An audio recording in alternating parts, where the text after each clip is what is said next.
नमस्कार दोस्तों, all India fact channel में आपका स्वागत है।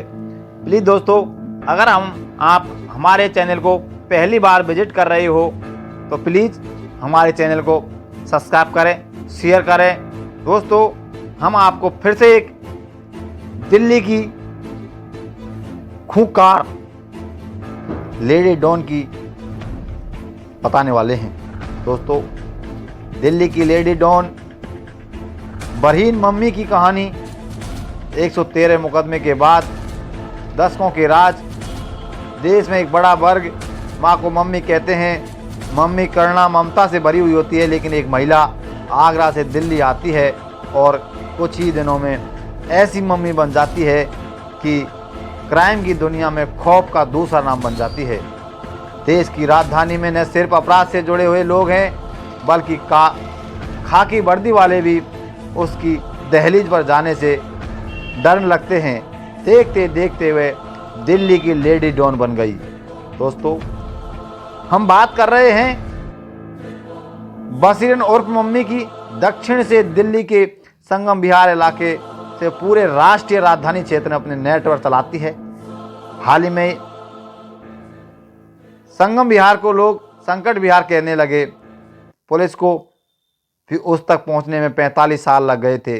62 साल की इस महिला पर 113 आपराधिक मामले हैं। अगस्त 2018 में वह पुलिस के हत्थे चढ़ी थी। बसीरन की शादी छोटी उम्र में हो जाती है और वह आगरा की रहने वाली थी। 80 के दशक था और वह शादी के बाद दिल्ली आ गई थी, लेकिन पति कुछ काम नहीं करता था तो खाने के लाले थे। गोविंदपुरी के नवजीवन कैंप में उनका दिन बीता। विरासत से काम धंधे करने की तलाश शुरू की थी। उस इलाके में अवैध शराब का धंधा भी दिखाई दिया।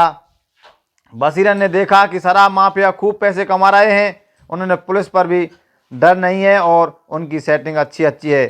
बसीरन ने इससे पहले शराब को हाथ नहीं लगाया, लेकिन उसे समझ में आ गया कि उसकी भूख और ज़रूरत शराब के धंधे से पूरी हो सकती है। बस फिर क्या, वही कूद पड़ी धंधे में।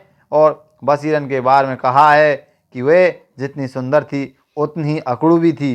किसी को अपने आसपास फटकने नहीं देती थी और जुबान की तेज थी, हिम्मत थी, दबंग थी, काम कराना जानती थी। लिहाजा कुछ भी समय में वह इलाके में पहचान और धंधे में पकड़ बना ली। देखते देखते वो लेडी डॉन बन गई।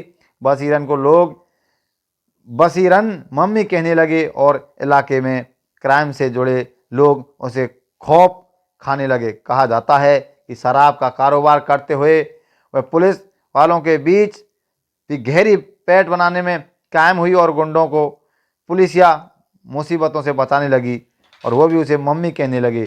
दिल्ली एनसीआर की ही नहीं, दूसरे राज्यों में गुंडे भी उसके रिश्तेदार बनकर उसकी शरण में रहने लगे थे। कहा जाता है बसीरन शराब के कारोबार के साथ गुंडों को सरेंडर कराना, थाना चौकी में उनकी सेटिंग कराना और क्राइम की दुनिया से जुड़े लोगों की हर संभव मदद करना अपना संगलन बना लिया थी। 90 के दशक में उसकी तूती बोलने लगी और इसी बीच बसीरन के 8 बच्चे हुए। उनकी पूरी परवरिश उसके काले बाजार में हुई। ऐसे में